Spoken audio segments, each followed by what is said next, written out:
आपको कुछ चाहिए था क्या? बहू, मैं जागृत को ढूंढने आया था। जागृत यहाँ नहीं है? जागृत तो शायद बाहर गए हैं।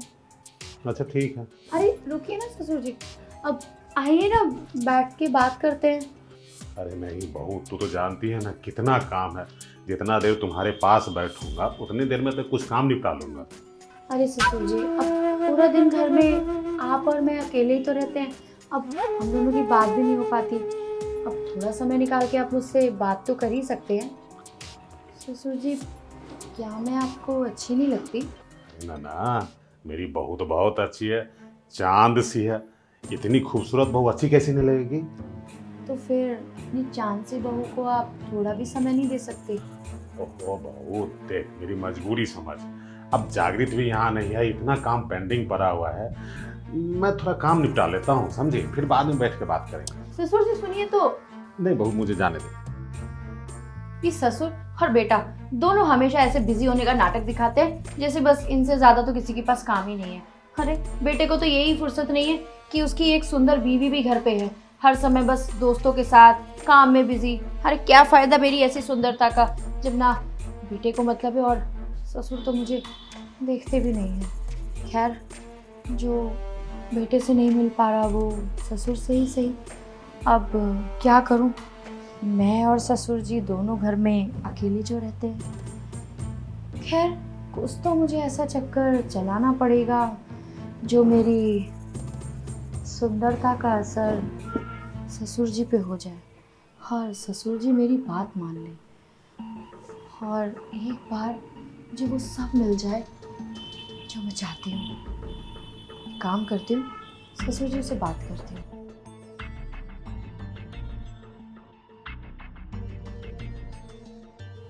बहू को हो क्या गया है? अरे जागृत घर में नहीं रहता है, इसका मतलब ये थोड़ी है कि वो मुझसे अपनी सुंदरता के बारे में चर्चा करेगी। अरे अगर तू अच्छी नहीं होती बहू तो इस घर में बहू बन के आती ही नहीं।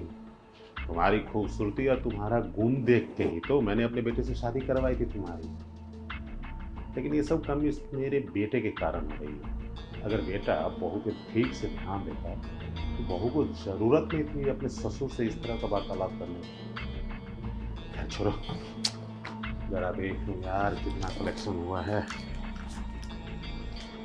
मेहता टेक्सटाइल, इसने अभी तक अपना 1 लाख रुपया भेजा नहीं। सामान तो ले जाता है और पैसे देने की बात होती है तो उसके दिमाग से बात उतर जाती है कि पैसा भी देना है। आज तो मैं इसको कॉल करके डांटूंगा।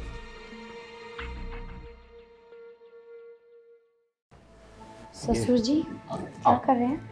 अरे आओ बहू बैठो, मैं बस काम धाम कर रहा हूँ, हिसाब किताब लेन देन यही सब। सारा दिन तो सिर्फ काम ही करते हैं, अपनी बहू की तरफ देखने का तो टाइम ही नहीं है। अरे कैसी बात कर रहे हो बहू? भले ही काम करता हूँ लेकिन ध्यान तो अपने परिवार, अपने बहू बेटे पे ही रहता है। मेरा कहने का मतलब है ससुर जी कि हर्ष को तो दोस्तों से ही फुर्सत नहीं है, तो कम से कम आप तो मेरी परेशानी समझिए। बहू क्या परेशानी है तुम्हें? कोई दिक्कत है क्या? सामान मतलब घर में कोई राशन पानी में कमी है? बताओ। अब आप ही बताइए, आप शादी करके इस घर में मुझे इसीलिए लाए थे ना कि एक बहू सुखी रहे और खुश रहे, लेकिन आपका बेटा तो मेरी तरफ ध्यान ही नहीं देता है। और आप भी घर में अकेले रहते हैं लेकिन कभी 2 मिनट बात भी नहीं करते। अब मैं किससे बात करूं और किससे अपनी परेशानी शेयर करूं? वो तुम्हारा ससुर है, कम से कम ससुर के सामने ढंग के कपड़े पहने, अपने तन को ढक के रख। ये अंग का क्या प्रदर्शन कर रही है? और रही बात तुम्हारी परेशानी की ना, तो आज जागृत से बात करूंगा कि जीवन में काम धाम ये सब कुछ थोड़ी है। अरे परिवार पे भी ध्यान देना चाहिए। अब वो परिवार को छोड़ के काम के पीछे भाग जाता है तो उसकी एक जिम्मेवारी तो अधूरी रह जाती है ना पत्नी के लिए। देख, आज से तुम्हें ये शिकायत का मौका बिल्कुल नहीं मिलेगा बहू। अपने ससुर पे इतना भरोसा रख। अरे ससुर जी, परेशानी तो आप मेरी नहीं समझ रहे हैं, बस ज्ञान दिए जा रहे हैं। अरे क्या परेशानी है बहू, जरा खुल के तो बता क्या बात है। तो मैं अब आपको खुल के ही बताती हूँ। अब देखिए, हर्ष को तो मेरी कोई फिक्र ही नहीं है, उन्हें तो सिर्फ अपना दोस्त, काम, इन सब में ही बस बिजी रहना है। अब आप ही बताइए, एक सुंदर जवान शादीशुदा लड़की अगर घर में अकेले और उसे अपने पति से प्यार ना मिले और हर समय अगर ससुर, आप समझ रहे ना मेरा मतलब, आप भी अकेले हैं और सासू माँ तो कब का आपको छोड़ के चली गई, तो कम से कम मैं आपकी परेशानी भी समझती हूँ कि आप भी अकेला फील करते होंगे। अब एक बार तो मेरी तरफ देखिए, अब मैं कोई इतनी भी बुरी नहीं हूँ कि ससुर जी समझ रहे ना। मैं देखो बहू, तुम बहुत सुंदर हो, खूबसूरत हो, लेकिन ये जो ससुर और बहू का रिश्ता है ना, इतना क्लोज आने पे, जानती हो, अगर बात लीक हो गई, समाज में पता चल गया, किसी को, बेटे को पता चल जाएगा, तो मैं बेटे से नजर नहीं मिला सकता हूँ और समाज में मैं निकल नहीं सकता हूँ। मेरी भी तो परेशानी समझो ना। ससुर जी, आपके बेटे को कौन बताएगा? ना तो आप बताएंगे और नहीं मैं, और कौन सा मैं आपसे बार बार, एक बार ट्राई करने में क्या जाएगा। चलिए ससुर जी, अब सुनो बहू, देखो, अब जब तुम इतना खुल्लम खुल्ला ऑफर कर रही हो, तो मैं तुझे अपने दिल की बात बता देता हूँ। क्या है कि सच है कि मेरी नज़र तुम पे तो थी, चूंकि तुम मेरी बहू हो तो तुमसे इस टाइप की बात करने में मुझे संकोच हो रहा था। अब जब सामने से तुम खुद ऑफर कर रही हो और ये भी बता रही हो कि ना तुम किसी को बताओगी और मैं तो बताने वाला हूँ नहीं, तो इस मौका का फायदा तो उठा लेना चाहिए बहू, समझदारी इसी में। सच में ससुर जी? हाँ बहू। अरे वाह, मैं तो खामा डर रही थी, आपने तो मेरी परेशानी 2 मिनट में सॉल्व कर दी। तो फिर चलिए स्टार्ट करते हैं ससुर देखो जी। बहू, सुनो ना, अब तुम्हारी कोई परेशानी नहीं रहेगी, भले ही बेटा काम में बिजी रहे, ये ससुर अपनी बहू में बिजी रहेगा। लेकिन एक चीज चाहता हूँ बहू, देखो, भगवान ने तुम्हें इतना खूबसूरत बनाया है, तो अपनी खूबसूरती का संपूर्ण दर्शन कराओ ना मुझे। मेरा मतलब है, एक बार खड़ी हो जाती ना, तो मैं तुम्हें नीचे से ऊपर तक बड़े गौर से हर एक अंग को देखना चाहता हूँ। खड़ी क्यों ससुर जी, बैठे बैठे स्टार्ट करते हैं ना। अरे एक बार ससुर का कहना मान ले, आज तो पहली मिलन है ना हमारी। क्या बात है बहू, सचमुच भगवान ने तुम्हें बहुत खूबसूरत बनाया। जरा दूर होना, पास आने पे दिक्कत होने लगता है ना। ससुर जी अब दूर भी कर रहे हैं, अब ऐसे भी कोई करता है क्या? एक बार मुझे ठीक से दर्शन तो कर लेने दे। सचमुच कितनी खूबसूरत बहू है मेरी। बहू जरा इधर चेहरा करना, ये गरम औरत। ससुर जी आपने मुझे थप्पड़ क्यों मारा? थप्पड़ तो मुझे बहुत पहले मार देना चाहिए था। रुक, अभी तुम्हारे पति को बताता हूँ तुम्हारे करतूत के बारे में। लेकिन मेरी गलती क्या है? बताता हूँ तुम्हारी गलती। जागृत, जागृत! अरे क्या हो गया, इतना शोर क्यों मचा रखा है? शोर क्यों हो रहा है? ये ले पत्नी को और संभाल। क्या हुआ?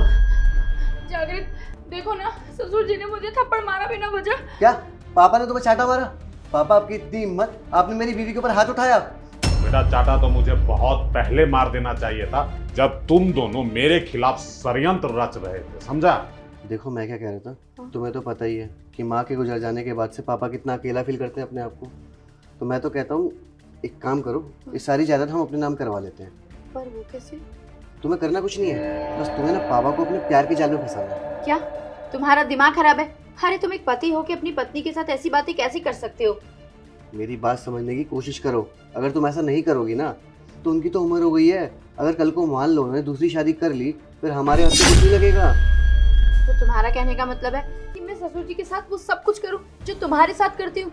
अरे छी, मुझे तो तुम्हें अपना पति कहते हुए भी शर्म आ रही है। अरे क्या हो यार तुम, मैंने कब बोला कि तुम्हें वो सब करना है उनके साथ जो मेरे साथ करती हूँ?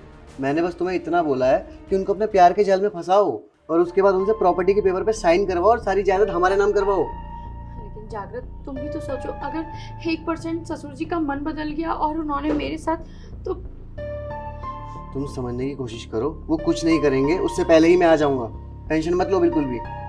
नहीं नहीं, मुझे ये सब ठीक नहीं लग रहा। अगर कोई ऊंच नीच हो गई तो मैं तो कहीं मुंह दिखाने लायक नहीं रहूंगी। जागृत, अरे कुछ ऊंच नीच नहीं होगी, तुम बात समझो ना मेरी। चलो जल्दी कर लो, ठीक है? पापा वैसे ही बाहर गए, थोड़ी देर में आते ही होंगे, मैं चलता हूँ। प्लीज तुम टाइम से आ जाना। आ जाऊंगा। हे भगवान, कोई पति ऐसे कैसे कर सकता है अपनी पत्नी को ससुर जी के साथ? भगवान प्लीज मुझे बचा लेना। हे आदमी पता नहीं क्या ही करवा रहा है मेरे से। अरे बेशरम बेटा, तुझे पाल पोस के जिस बाप ने इतना बड़ा किया, अच्छी परवरिश दी, अच्छे स्कूल में भर्ती कराया, इतने अच्छी लड़की से शादी करवाया, उसके बाद सिर्फ प्रॉपर्टी पाने के लिए बाप के खिलाफ इतना बड़ा षड्यंत्र रच दिया और बाप का चरित्र बिगाड़ने के लिए तीर चला दिया अपनी बीवी की खूबसूरती का। सुन, तूने जो मेरे साथ किया है ना बेटा, वो तो एक गद्दार इंसान भी दूसरे के साथ नहीं करता है। तेरी इस गद्दारी के बाद तो इस घर में मैं नहीं रह सकता बेटा, लेकिन तुझे ऐसे छोड़ भी नहीं सकता। देख, मैं तुझे ये फ्लैट देता हूं अपनी बीवी के साथ यहाँ रहना, लेकिन अब मैं इस घर में 1 मिनट नहीं रहूंगा और जो बाकी बची जमीन और प्रॉपर्टी है ना, उससे बेदखल करता हूं। आज के बाद तुम दोनों मुझे अपना शकल मत दिखा देना। अब कोई एक्सक्यूज देने की जरूरत नहीं है, समझा? ससुर जी सुन, ये सब तुम्हारी वजह से हुआ है। और करो ड्रामा। अरे तुम्हें शर्म नहीं आई अपनी बीवी को इस तरीके से अपने ही बाप के साथ? अरे अब ना चले गए ना ससुर जी, अब ना तो 1 कौड़ी रुपया मिलेगा और ससुर जी गए वो अलग। अरे तुम्हें पता है इस बात के ऊपर समाज हमारे ऊपर थू थू करेगा, जानते भी हो कि इसका क्या नतीजा होगा। अरे हो गया हो तुम्हारा तो चले, मना के लाए उन्हें वापस। क्या मना के लाए? मैंने तुम्हें पहले ही समझाया था। अरे मुझे तो तुम्हें अपना पति बोलते हुए भी शर्म आ रही है। छी, मैंने कैसे आदमी से शादी करी है जो अपने ही बाप के साथ। अरे बस कर जाओ और चलो मेरे साथ।